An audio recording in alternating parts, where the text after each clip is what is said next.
is too hot. You actually have brew today. I do have actual brew. Did you hit record? Yeah, the red thing's on. Hello everyone and welcome back to Foster the Meeple, a channel all about board games and board gamey things. Nailed it. Nailed it. I am Jamie. Jeff. I'm Jeff. My name's Jeff. I'm Jeff. That's Jeff, and we're here today to do another episode of Board Games and Brew, which is a weekly series where we discuss something board game related while drinking brew. I actually have coffee today. Yeah, Jeff's having some coffee and I'm having some peppermint tea, and we're having them in our beautiful Boardroom Game Cafe mugs. Boardroom Game Cafe mugs. Mine's too hot. So what are we talking about today, you weirdo? I don't know. You make the topics. I just show up. Gee, got enough cat hair, Camille. I got hairs. Can you figure it out? Jeff needs a haircut. I need a haircut bad. So we're going to talk about mechanisms today, but specifically our favorite board game mechanism. So I'm going to need to keep Jeff on track to not talk about... Is it mechanism or mechanism? So we're not talking about our least favorite, only our favorite. No tangents, because we'll leave that for another day. I go on tangents always. That's just how I do, how I be. So we're talking about our favorite board game mechanics, mechanisms, mechanisms, whatever you like to say. Tomato, tomato, mechanic, machado. Wait, how are we doing this? I don't know, because I wrote out all of them. All of them? So wrote out all of them. I wrote out all of them. So you can look and see like, oh, I like that one. But don't talk about the ones that you don't like. Like, for example, I'm not going to talk about this one. Favorite board game mechanics. I feel like we share many of these. Yeah, I think so. And some we really don't, though. Some we really don't. So let's start with tile placement, because I know that that is definitely one of my favorite board game mechanics. Yep. And it has recently become a favorite of yours. It's growing on me. It's growing on you. Yeah, I mean, and it's growing on me insofar that... Ipso facto. I didn't really realize that it was growing on me until recently when we started playing King Domino. But I think what helps is that I think I'm decent at them. So that helps. I mean, I think I'm really good at all cats. Well, obviously, you've never lost. I really like tile placement because I like puzzling. Well, I was just going to say, do you think there's an element of... puzzling. Being a kid, putting a puzzle together. Sure. Did you do that a lot as a kid? Because I definitely did with my folks. Yeah, lots of puzzles. And that's what I really like about it. And I feel like it's almost like it's almost like a dexterity game within a board game, because you're like, ooh, I'm holding on to this chunky tile and I got to put it somewhere, and then it's a puzzle. Yeah. And it's thinky. I feel like all different levels of weighted board games can have tile placement, like everything as simple as like King Domino to as heavy as like Feast for Odin, which we haven't played, but does have a tile placement element to it. I think I do enjoy the the lighter tile placement games. I feel like Feast for Odin, I don't know, that one scares me. I want to play it really bad. That game scares me a ton. We lifted the box at the Boardroom Game Cafe, and I was like, damn boy, he's thick. That's a hefty boy. There is something very satisfying though when you find like two tiles that fit, like perfect. In Isle of Cats, like the polyomino tiles in particular, where you're kind of like, ooh, it just like, that's the perfect tile, I need it. Same with Patchwork. Yeah. So if you had to choose one tile placement game to say that's your favorite right now, what would you pick? Boo. Boo. See, here's the deal. I'll probably say something. Don't forget about Overboss.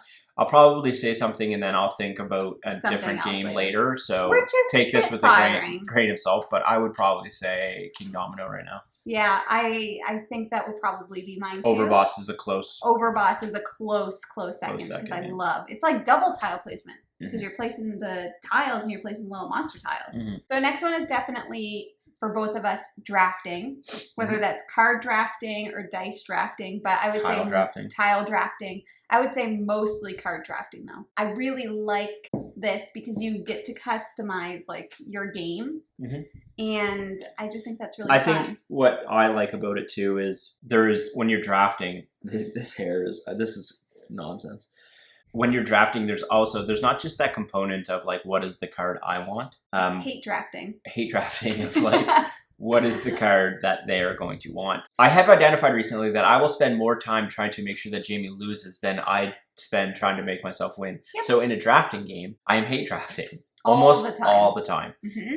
I will identify what I think Jamie is after, and I will draft those cards so that she can't have them, even if it's at the detriment of what I'm trying to build. Which is what happened recently when we played Azul, because Azul technically has that drafting element, and Jeff's like looking at my board, and I'm like, mind your business, get off my board. Well, that's a key component of Azul, and you specifically took something that I obviously needed that you didn't need it, but it ended up being to your detriment because you had to put more down on your floor.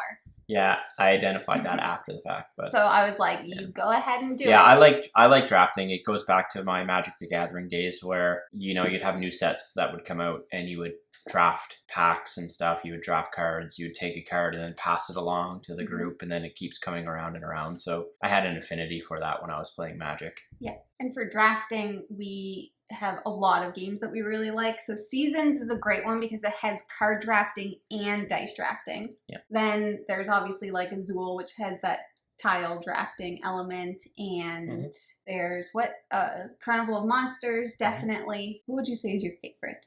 I really love Seasons though, so I think I would probably choose Seasons. This is why we like to play games together, because we both love most of the same games. Not all of them. Not all of them. So drafting then falls into deck building, which I think they complement each other quite well. Yeah, I mean... Yeah, so deck building we also really like. Likely my favorite. Do you think? Yeah, maybe not, but it's up there. I think recently I've had a new favorite, which I'll talk about. We'll talk about eventually, but I would say I prefer tile placement more than deck building. Sure. But I love deck building. Once again, it's the same thing as drafting, because you're kind of like customizing what you're doing. Like, I love that part of Clank. Yeah, I mean, deck building is probably my top 3. It used to be my favorite.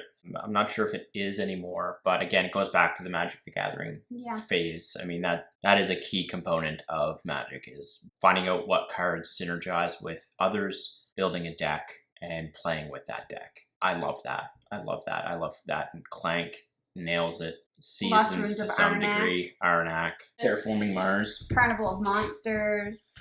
Dominion. Obviously. The OG. Dominion's great.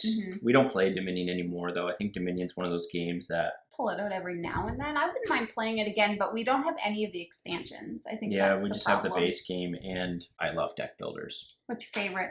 Well, that has to be Magic.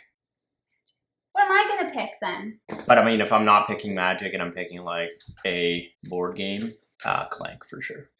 Yeah, I don't know, because I really like Lost Ruins of Arnak for that.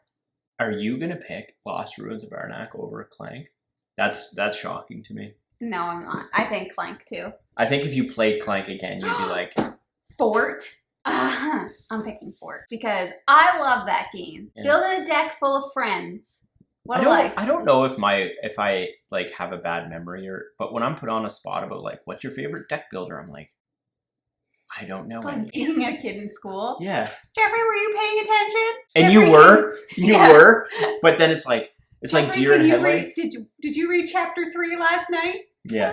So Push Your Luck is a really big one for me. Jeff is not a fan. We'll dive into that in another video. But I love Push Your Luck games. I think I'm generally a pretty lucky person. Definitely. So I think that's why I like them, because I often win them. So like Quacks is a big one that I just happen to pull out everything that I need. I think I've had one bad game of Quacks, and Jeff is like, this is how I feel all the time. I remember actually when I won that game and she was super frustrated because I think I mentioned before, she pulled like 3 or 4 of the white tokens out, and the white are bad later in the game. Yeah. They just basically can make you explode your pot. She had pulled like 4 in the final round, back to back to back to back. It was outrageous. And she was like, what? And I'm like, this is literally what happens to me every time we play this game. Yeah. And so I was like, poetic justice. But yeah, it is uncanny how many times I will be playing a game with Jamie and I'll be like, she needs a specific thing to happen right now for her to win or to have a successful turn. And that thing will happen. It is uncanny how many times that happens to you. It recently happened while playing Silver Bullet. It did. So and Jeff was literally like, I'm never playing this game So again. in Silver Bullet, quickly, because this is exactly the point I need to make when I'm playing games with Jamie, how frustrating it is. All your cards are face down, you don't know what they are. I flipped up a 0, which is the best card in the game. So now Jamie knows I have a 0. It was almost the end of the game. There was only 2 cards left to draw. Right as I flipped it, I was like, Jamie's gonna pull an 11, which means she can exchange my card for one of her cards. Flip the 0, and I'm like, she's gonna pull an 11. She flips the card, it's an 11, she takes my 0, and I'm just like, this is exactly what it's like to play games with Jamie. And what also happens almost without fail every game, at least once, if not twice, Jeff will get a 7, which allows you to look at all of your cards. This is and then still I will pull an 8, which allows me to shuffle all of his cards, which means that him looking at them meant nothing. Yeah. So there actually was a recent incident where she pulled an 8 and she got to shuffle all of my cards. I pulled a 7 and I was like, ha ha ha, I can look at all these again, so screw you. She pulled an 8 again right after. Right before it, I was like, wouldn't it be funny if I pulled another 8? And sure enough, anywho, I did. That is kind of the dynamic. I expect it lucky. now. I should play the lotto. Yeah. So yeah, I love Push Your Luck games. Sheepy Time is a new one that we got recently. That is which I actually really enjoyed. Yeah. Which was surprising. And I haven't won it yet, but I still think that it's super fun. Those are definitely 2 of my favorites. What are some other Push Your Luck games? Now I'm curious. I don't even know. I don't even know. Heard that. I don't even know. I don't even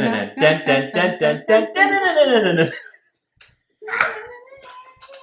That's Push Your Luck. I'm a lucky person. I love it. It's one of my favorites. Mm-hmm. Do you want to talk about one? Yeah, I'll talk about 2 more quickly. I have 1 more. Okay, I'll talk about 1 quickly, and then you can talk about 1 quickly.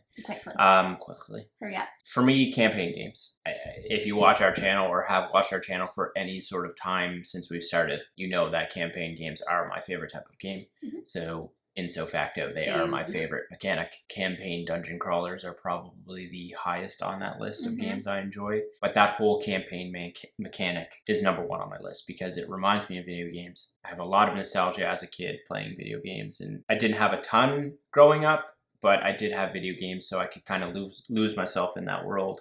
Mm-hmm. And so playing these types of campaign games allow me to relive that. Mm-hmm. What if they came out with like a Zelda Legacy campaign board game? And there's a little soundtrack with Navi going, hey, listen! So Jamie is referencing Ocarina of Time. That's the only one I've played. I don't know how I would feel. I get worried when there's IP stuff, like even with The Witcher. The expectations are so high because I have so many emotions attached to games like that. So many emotions. No, like honestly. Yeah. And so do a lot of people because, I mean, those are games that you grew up with. And so to put that into a board game form, I don't know. Would I buy it? 100%. Would I likely be disappointed? Probably. I mean, I don't know though, because if you did like Gloomhaven, but it's Zelda, like, oh my. Yeah, that's what I mean. Yeah, I don't know. I feel like.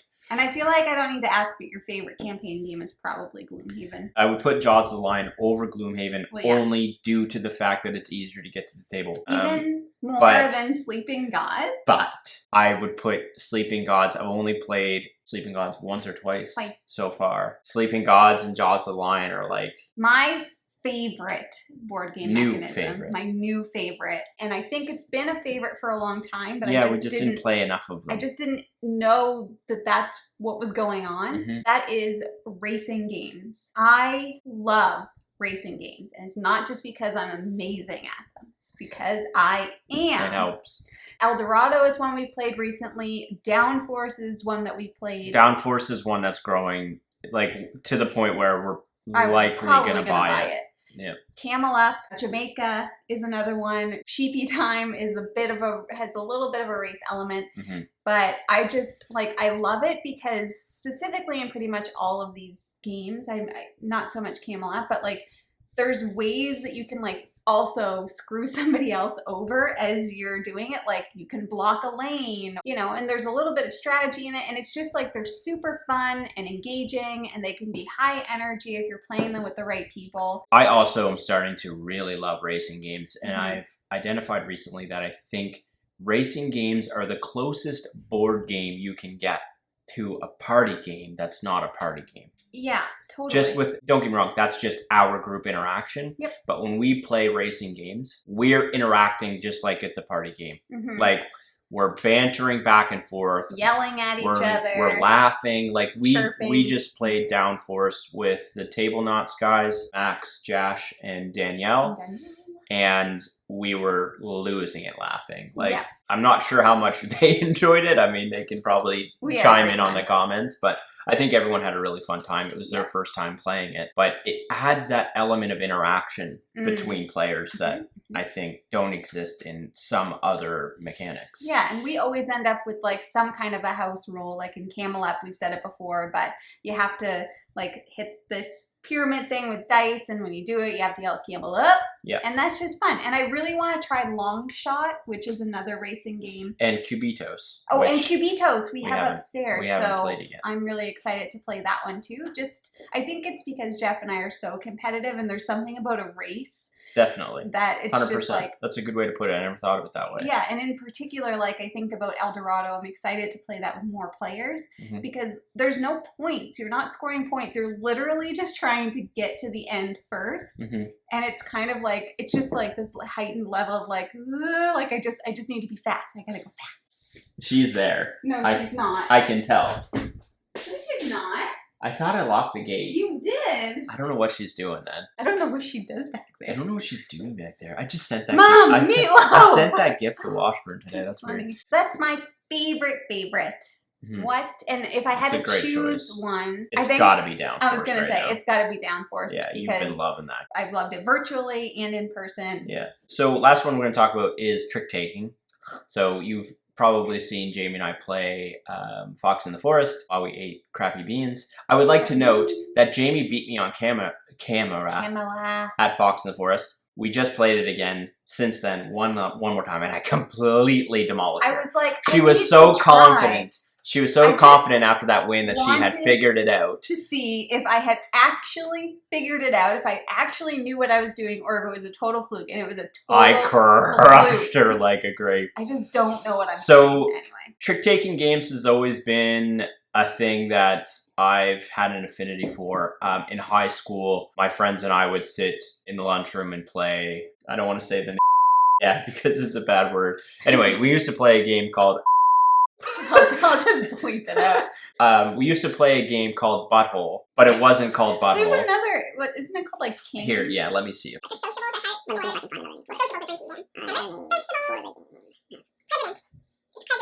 When I was in high school, my friends and I would sit in the lunchroom and play President. I used to play that too. Which is a trick-taking game where you basically are exchanging cards depending on your tier of... I would love to play that again. Yeah, such a great game.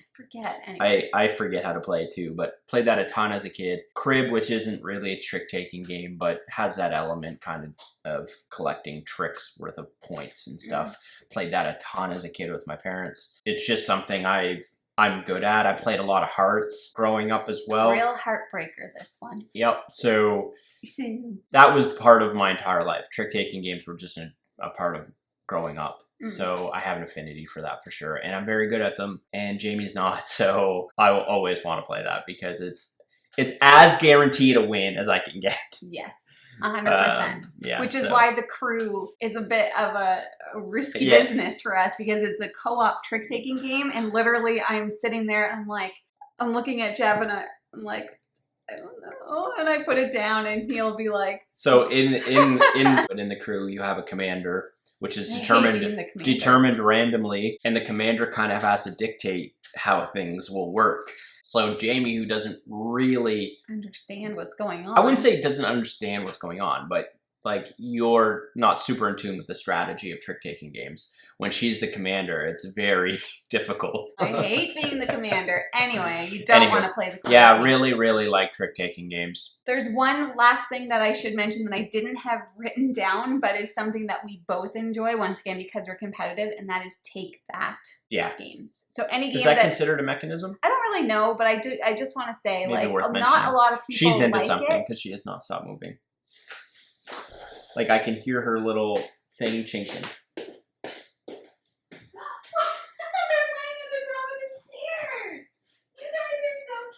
They were laying on the landing. Anyways. It's funny they wouldn't come down. I know. They're like, shh, Mom and Dad, they can't hear us. They're like eavesdropping on their parents. So Take That. Not a lot of people like Take That because they find it quite mean. But Jeff and I love mean games. The more that we can get at each other that way, the better. That may seem odd to some people. It may seem odd, but it's just fun. And in all transparency, there are times where we are very angry at each other. But usually, like, afterwards, we'll have a laugh about it. Like, I think we've always been good at just being like, whatever. You know, and that transcends board games. Like, one of us will get angry for 5 minutes, and then one or the other will look at the other with a weird look on their face, and then we're just laughing and being like, this is stupid. Yeah. But the question is this going to matter a year from now? Yeah, exactly. If the answer is no, then don't stay mad about it. Yeah, exactly. So we really enjoy that Take That element, and which is why we love Silver Bullet. But those are some of our favorite mechanisms. Yeah. We will do another video about some of our least favorite mechanisms. There may be some crossover. Yeah, Who's definitely. to say? Let us know down below what are your favorite Max board just games. messaged us and said, do you want to play King Domino right now? Oh my God. Yes, Max, we do. I just need to make my pizza pops. But we need to finish this video. Yeah, right. Bye. So let us know down below what some of your favorite board game mechanisms are. We would love to know. And also, if you have any great recommendations for the mechanisms that we've said, please let us know, because we're always looking to buy more board games and play more things and do all those things. We can't get them all, but gotta catch them all. We like to have ideas of like games that are out there that we might not have known about, or and if we adding hear about to the one enough. Like example, Call to Adventure has been recommended to me in the comments at least 5 or 6 times now, and so that's a game I went out and bought. Like if we see consistency in what we're being recommended, we will likely put some eyes on it and see if it's something we want to get. That's all that we have for you guys today. If you are interested in buying some board games that have mechanisms, which nearly all of them do. Shocking. The best place to start is your friendly local gaming store, because we almost all have one in our local communities, or at least close by. And for us here in Halifax, our friendly local game store is the Boardroom Game Cafe. Is that on Barrington? Ding! Yes, it's on Barrington, and I will put all of the information right here. So if you are local to Halifax, or if you're in Nova Scotia, the Atlantic provinces, or you're just visiting, you should definitely go and check them out. They have a retail store, and they also are a Boardroom Game Cafe, which means you can go play games, have some delicious food, drink some tea, coffee. Anyways, thank you guys so much for watching. If you like what you see, please subscribe to us here at Foster the Meeple. We put out new videos every Tuesday, Thursday, and Saturday morning, which is what it is today. If you'd like to follow us on social media, you can do that too. We're on Instagram and Twitter at Foster the Meeple. We thank you so much for watching, and we hope to see you again. You already said that. Thank you so much for watching, and now we say goodbye. Later days. Goodbye. Time for pizza pops. I'm gonna pop some tags. Only got $20 in my pocket. Test out the microphone, Jeffrey. I'm gonna pop some tags. Only got $20 in my pocket. I love the little waves. That was really loud. It's like a heart monitor. Beep, beep, beep, beep, beep, beep. Beep. Dead. I'm only going to be able to stare at that box. It's like in The Office when that Dunder Mifflin logo is bouncing around the TV. Stop looking at it then. If you can't watch it, if you don't look at it. Okay, ready? Say that again? You can't watch it if you don't look at it. Yes. Obviously. Hello. How now, brown cow? The joke is getting old. Not to me. Hello everyone, and welcome back to Foster the Meeple, where we talk about board games and board games. I'll wait till you're ready then. It's like you're letting the little kid get his willies out. It's pretty much exactly what it is. Okay, I'm ready. Like a King Domino. What else is a deck builder? Probably should have had some examples of games. No. We don't come prepared, Jeff. That's ridiculous. That's true. I would like to mention that before the camera turned off, or maybe it turned off, Jamie was like, I'm so hungry. I'm definitely having pizza pops for dinner. I am. Because all you gotta do is put them in the microwave. I was holding that for a long time. And